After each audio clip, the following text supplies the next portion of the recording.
What do you mean? Who is this person?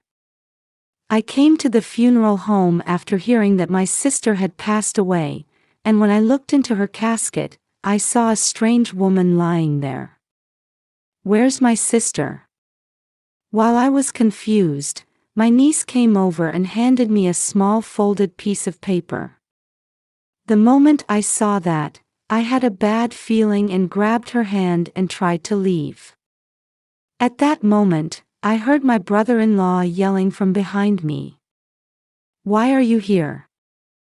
I told you not to come to the funeral. He glared at me like a demon, forcibly pulled me away from my niece, and threw me out of the funeral home. Why is the funeral for a stranger being held? Is my sister okay? After this, I came to know a very frightening fact. I'm Nadine, 34 years old. I married my husband, who was my classmate in high school, 2 years ago. Penelope, my sister 2 years older than me, married my brother-in-law 7 years ago and lived with Tara, who was 5 years old. Penelope and I grew up in a single-parent household, and our father passed away in a car accident shortly after I got married. Penelope took care of all the inheritance procedures, and I remember feeling like she was someone I could rely on. Penelope's family, who originally lived with my father in his home, inherited the house that was left and lived there. The first anniversary of my father's death had come to an end, and I gradually returned to my normal life, and before I knew it, about half a year had passed. One day, when I was busy with various things and had fewer opportunities to meet my beloved sister, I received a call from an unexpected person. I heard that your sister passed away. I'm sorry for your loss. What? What are you saying after not reaching out to me since forever? Penelope is your sister, right? Her address is your parents' house. The person on the phone was my friend from high school. She works at a funeral parlor, and when she saw the address on the death certificate, she contacted me thinking that I was probably grieving. Is the chief mourner's name Damien? That's right. I've never met your sister and didn't know her last name, so I didn't recognize her when I picked her up from the hospital. But it's weird that you didn't know. After the conversation with my friend, I called my sister's cell phone, hoping it was some kind of mistake, but I couldn't get through. No way, that can't be true. Feeling anxious, I immediately tried to contact my brother-in-law, but the message went to voicemail, so I left a message asking for a call back. What if my sister really died? I felt like the peaceful days I had finally regained were falling apart with a loud noise. The feeling of my heart being torn apart grows stronger and stronger as time passes.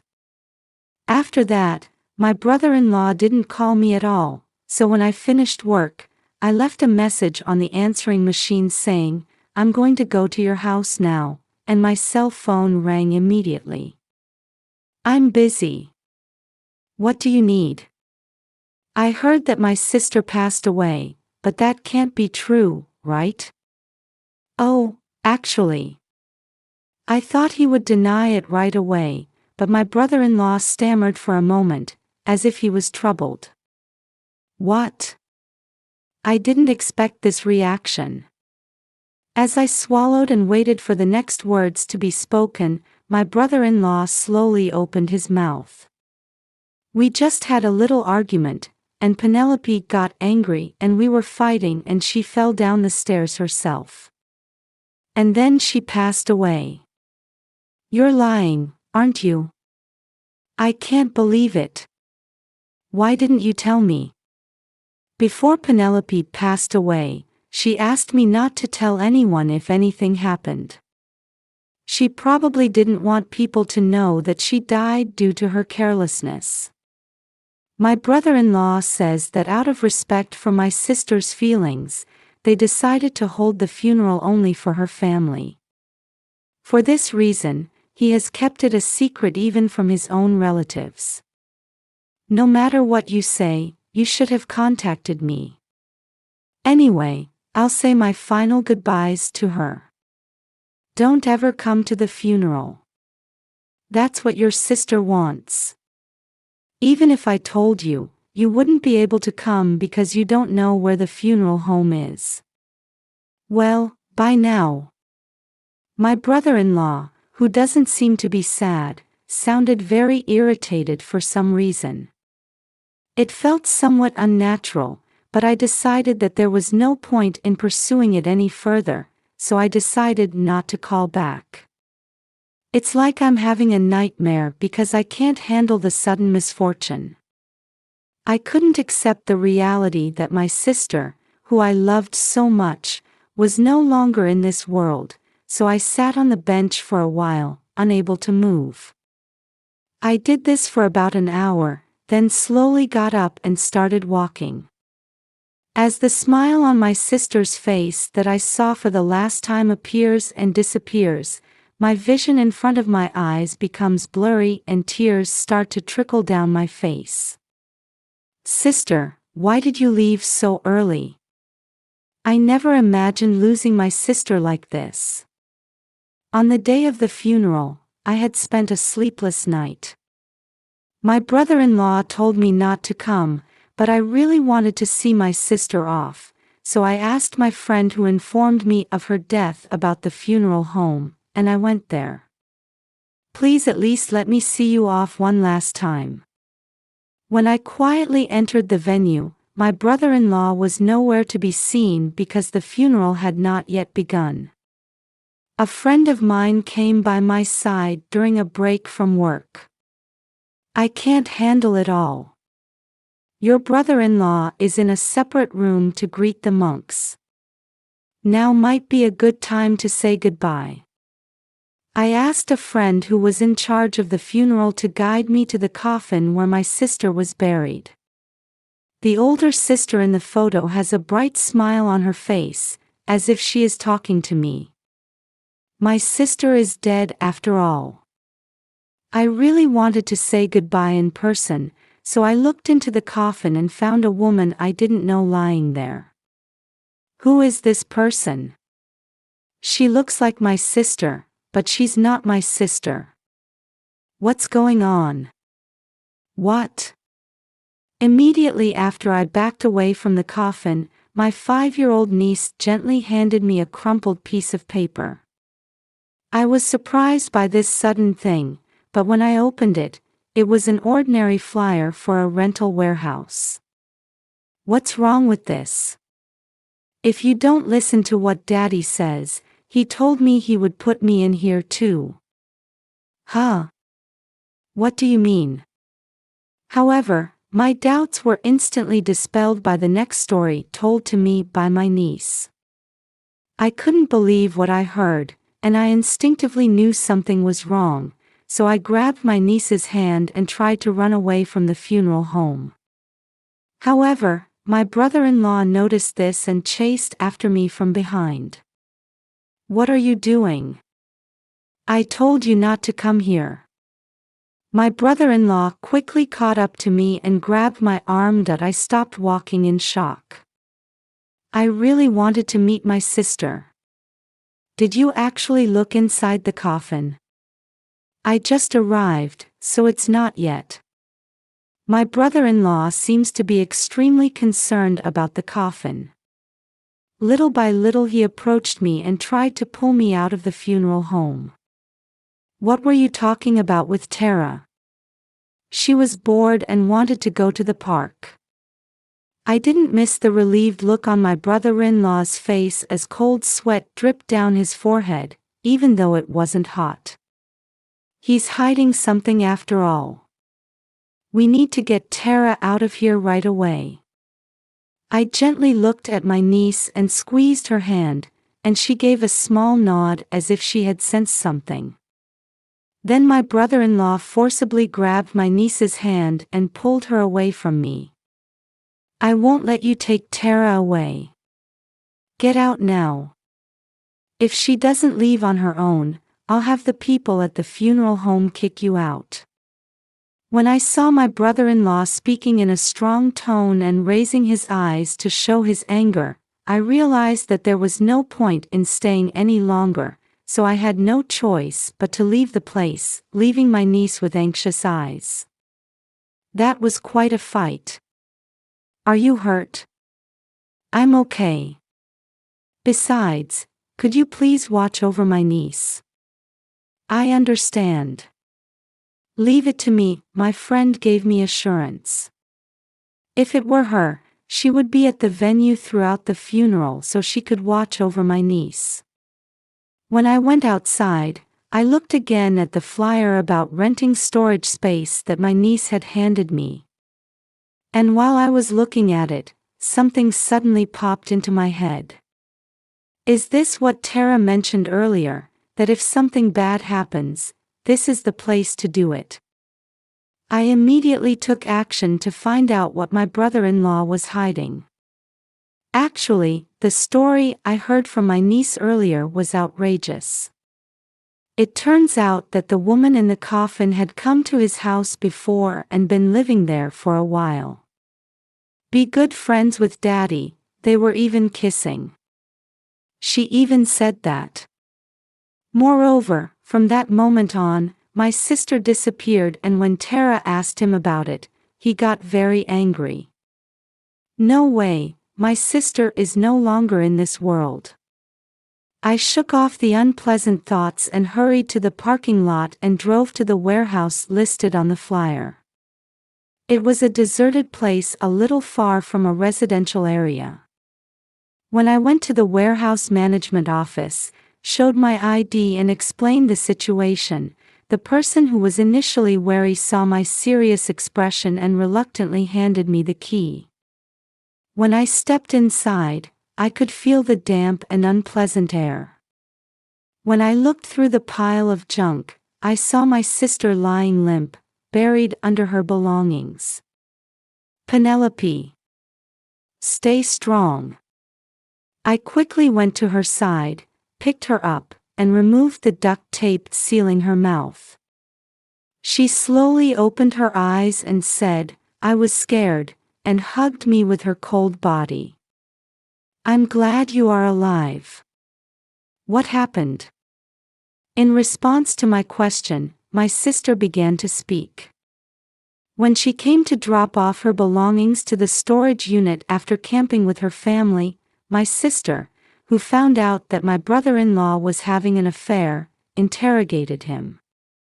At first, my brother-in-law was reluctantly cheating on her, but perhaps because he thought he couldn't get away with it, he suddenly lost his temper and started assaulting her, causing my sister to lose consciousness. When she woke up, she was trapped in this warehouse. It seemed helpless as the door was locked from outside and her hands and feet were tied so she couldn't make a sound. Knowing that my sister had gone through a horrible time of despair and fear made me furious at my brother-in-law. They pretended that you were dead, and my brother-in-law even held your funeral. When my sister heard this, she looked blank, as if she didn't understand. When I told they were holding a funeral telling people it's hers, my sister put her hand over her mouth and whispered, "What a person. I can't let you make you feel like this. I'll make sure he'll be punished properly." As I was rubbing the coat I was wearing on my older sister, who was shivering from the cold, someone grabbed my shoulder as hard as she could. When I looked back in shock, my brother-in-law was standing there. "I followed you to see where you're going. Don't do anything unnecessary. If you're going to get in my way, would you like to go to the other world with her? Stop joking. I won't let you do what you want.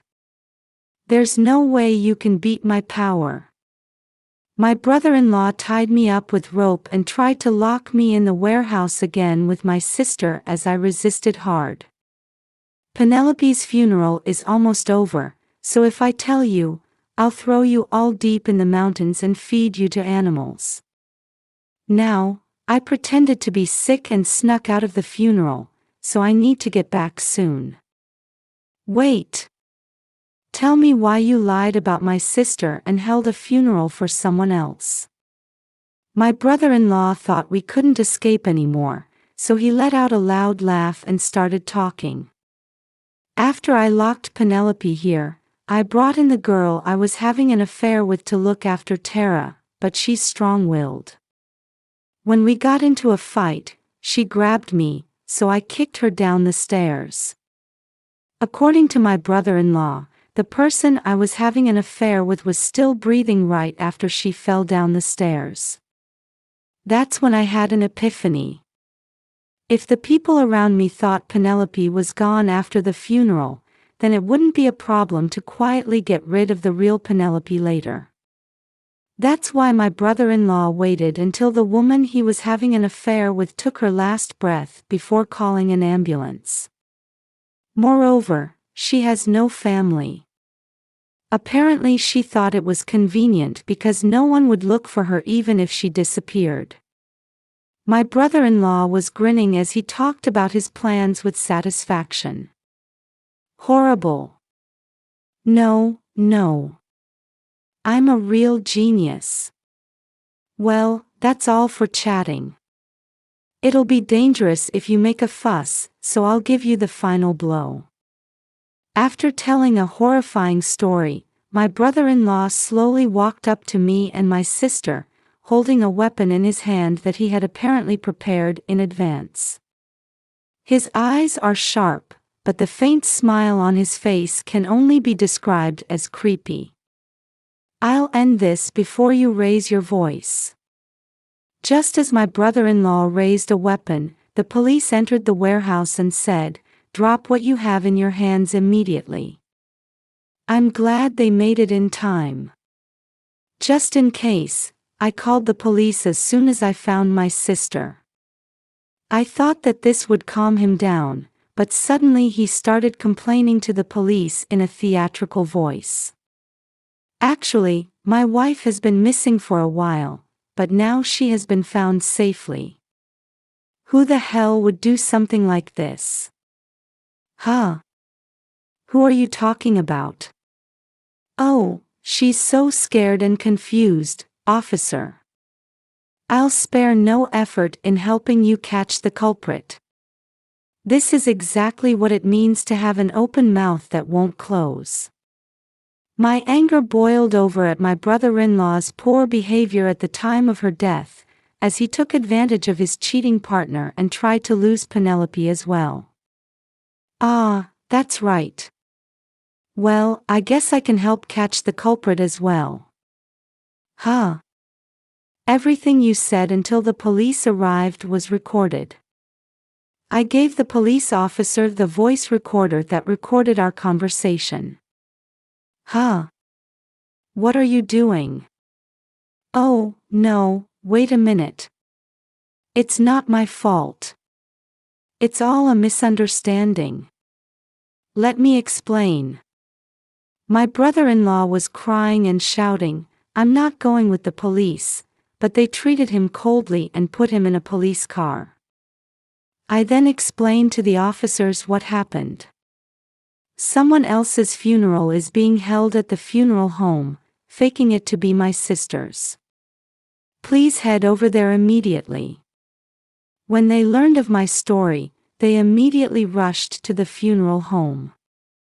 My sister was able to talk but was very weak, so she was taken to the hospital by ambulance.